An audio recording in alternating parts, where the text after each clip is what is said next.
So thank you for giving me the possibility of showing our results.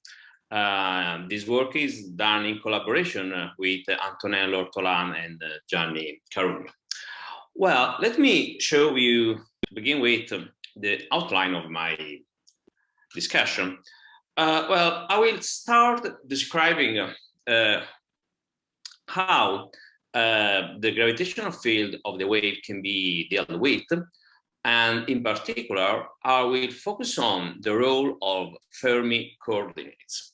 The point is that using Fermi coordinates, we may discuss the effects of gravitational waves in analogy with electromagnetism. In particular, we can speak about gravitoelectric and gravitomagnetic tidal forces acting upon test masses. And using this formalism, I will focus on a new phenomenon that can be used in principle to detect gravitational waves, that is called gravitomagnetic resonance. Well, let me start from the very beginning. We all know that gravitational waves are solutions of Einstein field equation in vacuum. Well, the customary approach is to use the TT gauge coordinates, and in terms of the two polarization tensors, we can introduce these parameters. And if we consider a gravitational wave propagating along the x-axis, the space-time metric, the line element describing the field of the wave, is given by this expression. Well, this expression is given in terms of the TT coordinates.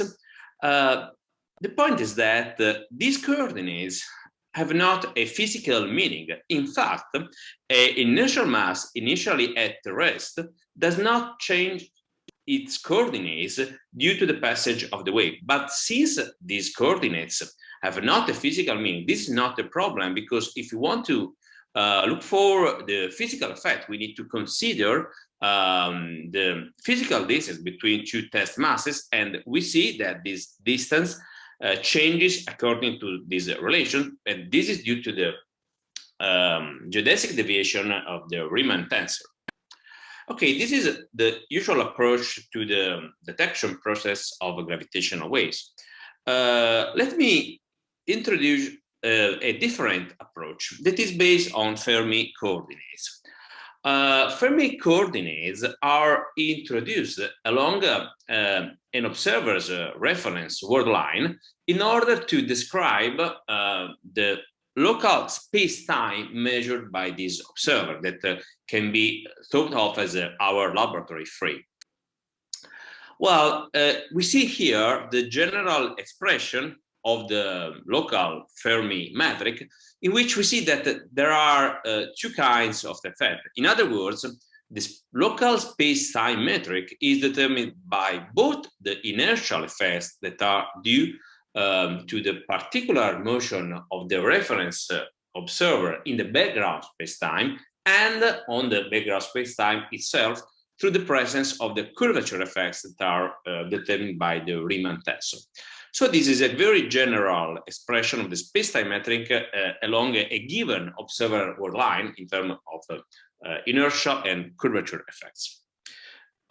Well, this complicated space-time metric can be summarized using an analogy with electromagnetism. In other words, the previous metric can be written in this form by introducing gravitoelectromagnetic potential, a scalar potential that is the gravitoelectric potential, and the vector potential that is the gravitomagnetic one. In this potential, as you can see from this expression, we have both the inertial and curvature effects. So this is the way in which we can describe the local spacetime in general using Fermi coordinates. And remember that Fermi coordinates have a physical meaning. That is, what we write in Fermi coordinates is what it actually is measured by the observer. So coordinates are physical coordinates. They represent physical distance, for instance. Well, in particular, starting from the potentials, we can define the fields in analogy with electromagnetism. And this is the expression of the gravitoelectric field, and this is the expression of the gravitomagnetic fields. Well, the crucial point is that this formalism enables to express the motion of free test masses that are determined by the geodesic equation in analogy with electromagnetism. In other words, the geodesics equation assumes this form that is nothing but just a Lorentz-like force equation acting upon test masses. Remember that when we speak about forces, indeed we speak about relative tidal forces that are relative to test masses, test particles at the origin of our frame. So we need to compare two masses in order to see the effects of the gravitational waves, in particular, in more general, of space-time curvature, because of the principle of equivalence. We cannot measure locally along a given observable line the effect of space-time curvature. Well, in particular, this equation, if we consider only the inertial effects, is similar to what we have if we consider motion in non-inertial frames. So this is what we obtain from this equation if we don't consider the curvature of space-time. So we see just the inertial effect, the Coriolis force, and the centrifugal force, and so on, accelerations. Well, if we consider a gravitational wave propagating along the x-axis, you can see here the expressions of the gravitoelectric and gravitomagnetic field. We see that these fields are transverse to the propagation direction, and moreover, they are orthogonal to each other. We see here the relevant equation and a picture of these two fields at a given various location in space-time in the plane perpendicular to the propagation direction. Okay, in summary, we see that the action of a gravitational wave on test masses can be described in terms of this force equation. In this force equation, we have gravitoelectric effects that are indeed what is measured by actual interferometers.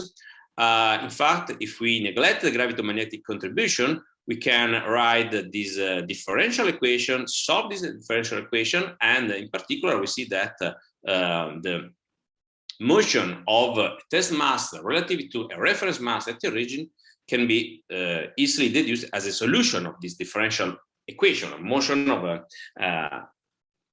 under the action of a gravitoelectric field.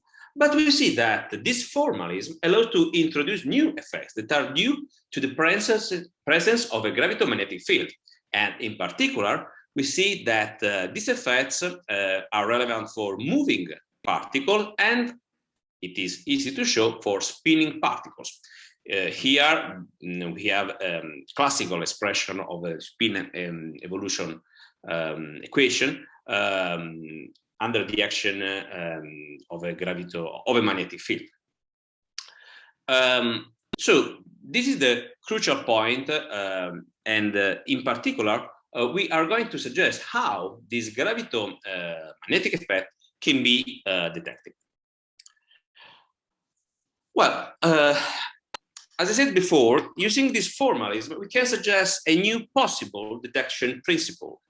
Let us suppose that our reference frame is rotating with the rotation axis parallel to the propagation direction of a gravitational wave. Then, if we consider the evolution equation of a spinning particle, we see that its evolution is determined both by the inertial contribution that is due to the rotation of the frame and to the curvature of space-time, that is the Riemann curvature that is determined in our case by the gravitational wave. It is easy to show that in the rotating frame, the spinning particle precesses along an effective gravitomagnetic field.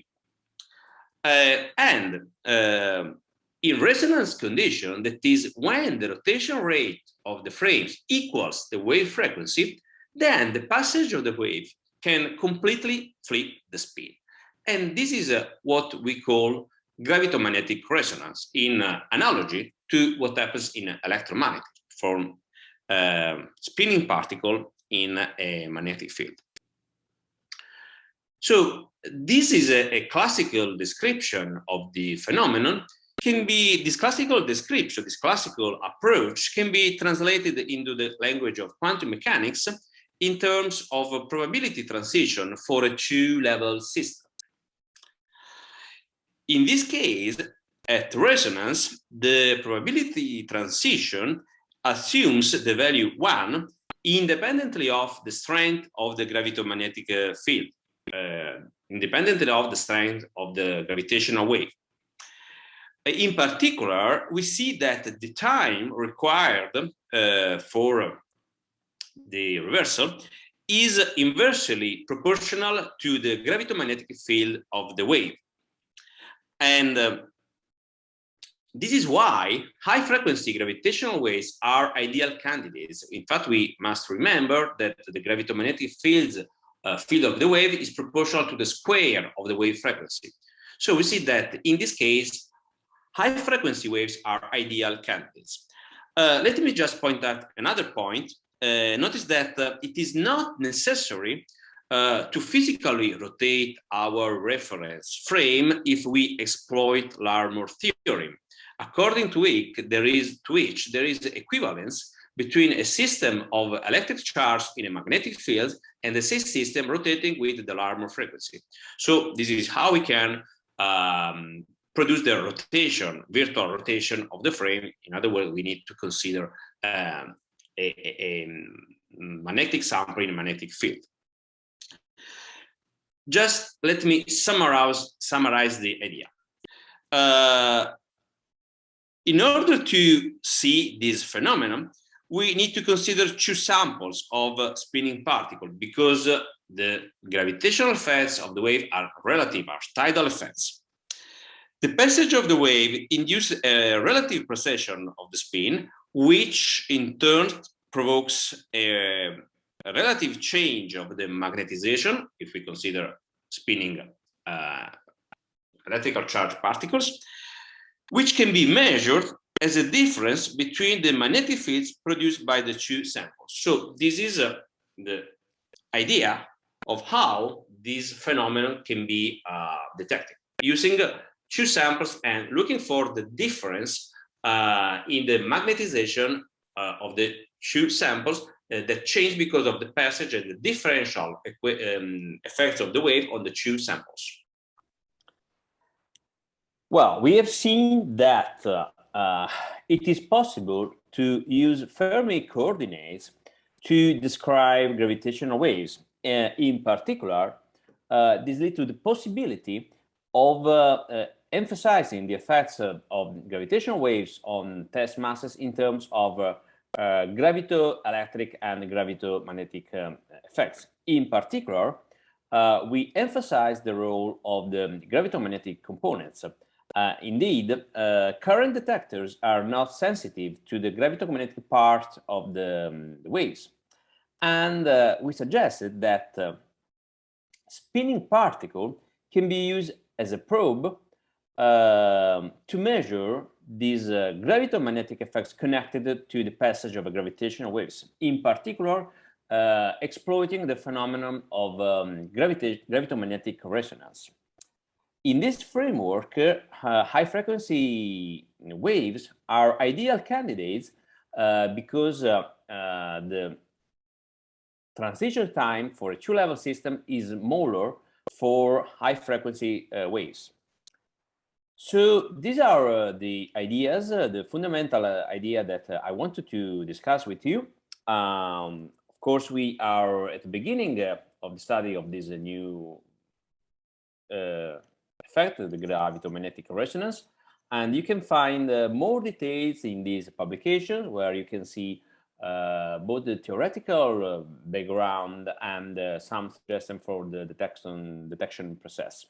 So I thank you for your attention, and I hope to be able to discuss with you during the workshop. Thank you.